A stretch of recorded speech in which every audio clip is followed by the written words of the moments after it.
2009. gadā, sadarbojoties divām pašvaldībām Garkalnes novada domei un Ādažu novada domei, tika izveidots uzņēmums Garkalnes ūdens, lai rastu iespēju realizēt vērienīgu ūdenssaimniecības projektu, kā rezultātā tiktu radīta iespēja iedzīvotājiem un uzņēmumiem ap abiem Baltezeriem pieslēgties centrālajai kanalizācijas sistēmai, tā apturot tālāku abu Baltezeru piesārņošanu.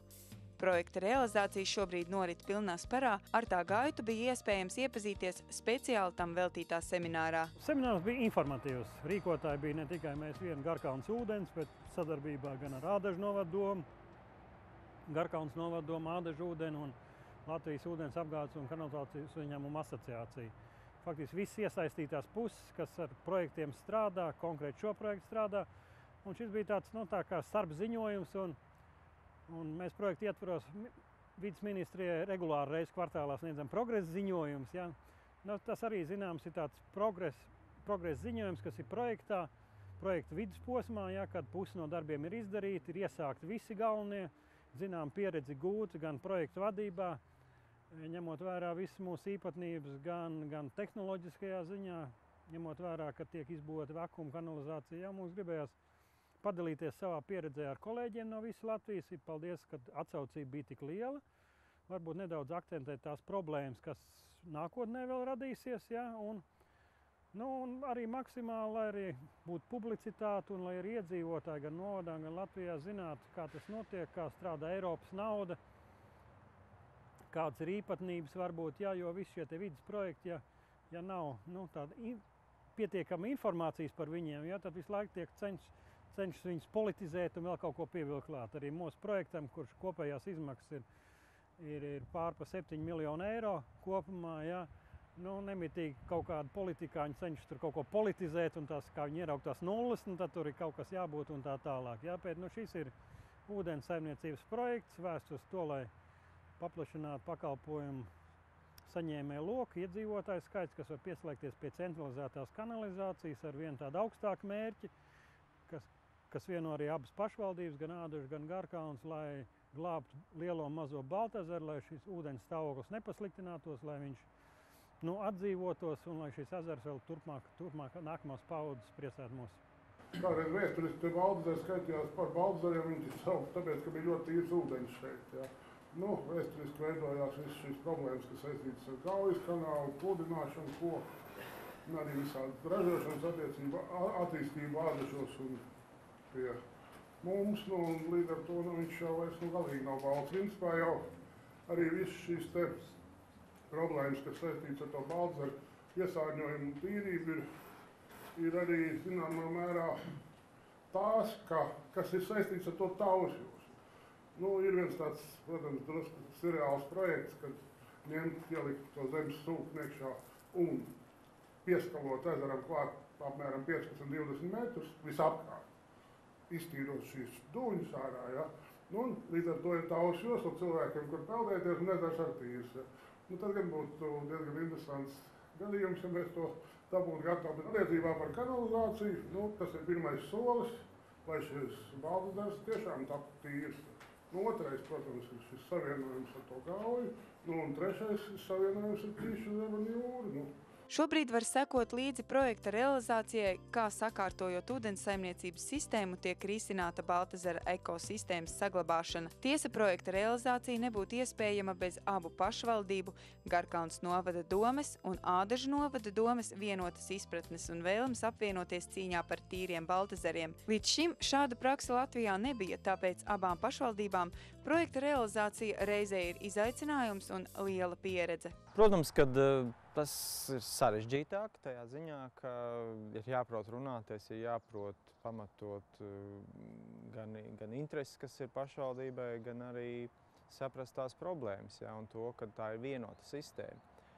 Un mums bija šis sadursmes punkts tajā, kad gribējās apjost divus ezerus, bet, diemžēl, resursi nebija pietiekami. Ja. Tātad kaut kur bija jāveido šis pārāvums. Un tātad, šis bija tāds sarežģīts jautājums, kā to risināt, un mēs atradām ceļu, kā to izdarīt, lai projekti tiktu realizēti, lai ezeri iegūtu arī maksimālu labumu. Un tomēr kaut kādās daļās mums paliek mājas darbs, kas jādara ir uz priekšu. Bet viennozīmīgi, es teiktu, šī te sadarbība, viņi ļāva izvairīties no kaut kādām kļūdām. Tad nepieņem sasteigts lēmums, pārmaksāt un tam līdzīgi. Tā kā es teiktu, ja strādā, rezultāti panāk, ja, un ieguvēji gala beigās būs iedzīvotāji tajā, kad šī iespēja pieslēgties pie kanalizācijas būs, un arī daba.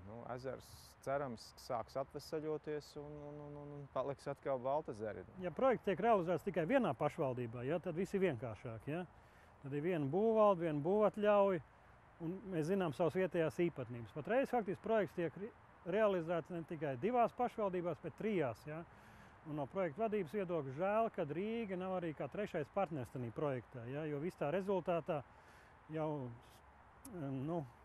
saglābsies arī mazais Baltezers, kas ir ūdens ņemšanas vieta priekš puses Rīgas, un kas Rīga priecājas par šo Baltezeru ūdeni, kas ir ļoti kvalitatīvs un labs dzeramais ūdens. Ja.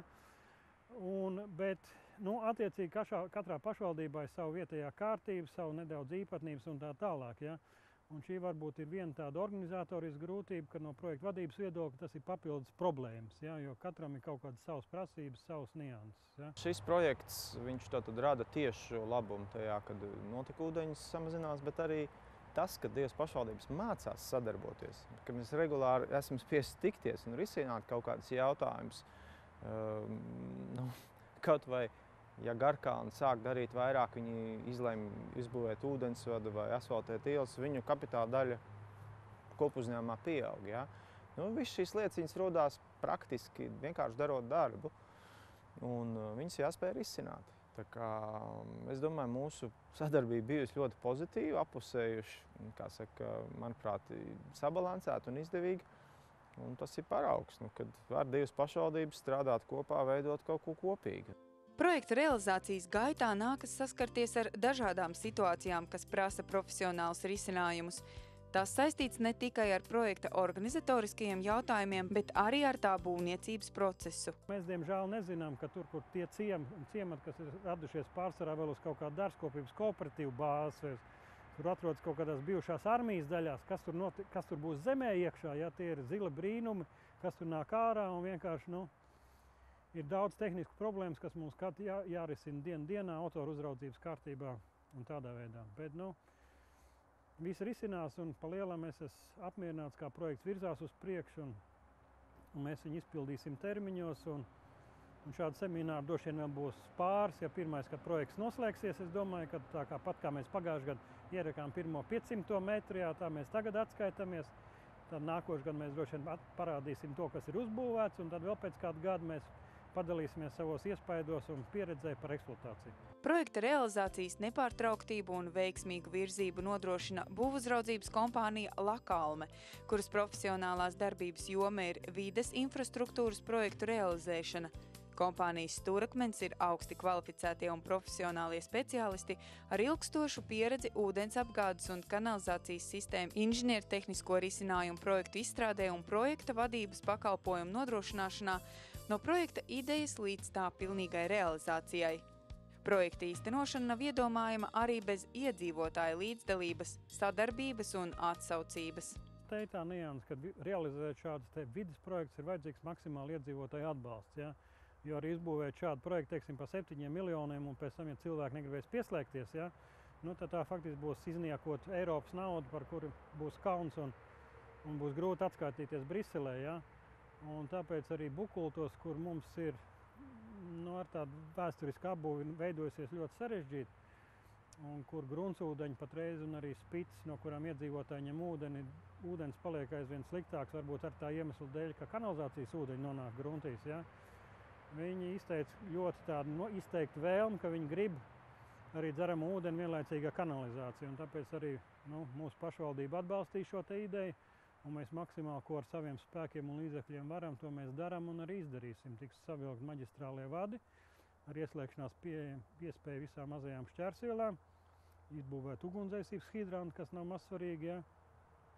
Un līdz ar to arī šī te iedzīvotāja vēlme pieslēgties, ja viņi saņem pilnu pakalpojumu ciklu, ja viņi redz, ka tā gan valsts, gan pašvaldības, gan Eiropas ieguldījums tiek maksimāli izmantots, tā atdeva būs, es domāju, daudz labāk nekā, ja mēs būtu cieti pieturējušies un tāds ir projekts apstiprināts un cauri, tā kā, jābūt ir iespēja maksimāli elastīgiem un pretīm nākošiem, jā.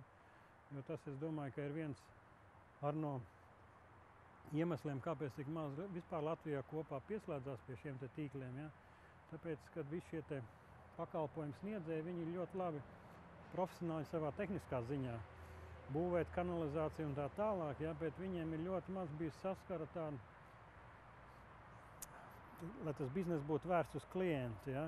Tas ir tā kā pārdevējiem būt, ja? Viņiem ir, protams, izbūvēt sarežģītas sistēmas, ļoti ērti, viņi noautomatizēt un tā tālāk, bet ja viņi izvirz iedzīvotājiem sarežģītas prasības priekš pieslēgšanās, ja, tad tas atbaida iedzīvotājs, ja? Un pašvaldība izvirzīt noteikumus, kas var pieprasīt sarežģītas saskaņotas tehniskos projektus pieslēgšanās, tad vēl kaut kādas īpatnības tehniskas, ja, kas ļoti sadārdzina un sarežģīja pasākumu. Mūsu pašvaldības uzstādījums vismaz Garkalnes pusē uz to brīdi, kur notiek pieslēgšanās, ka tam vajag būt maksimāli vienkāršam un lētam pasākumam, pie tā mēs arī pieturamies. Ja.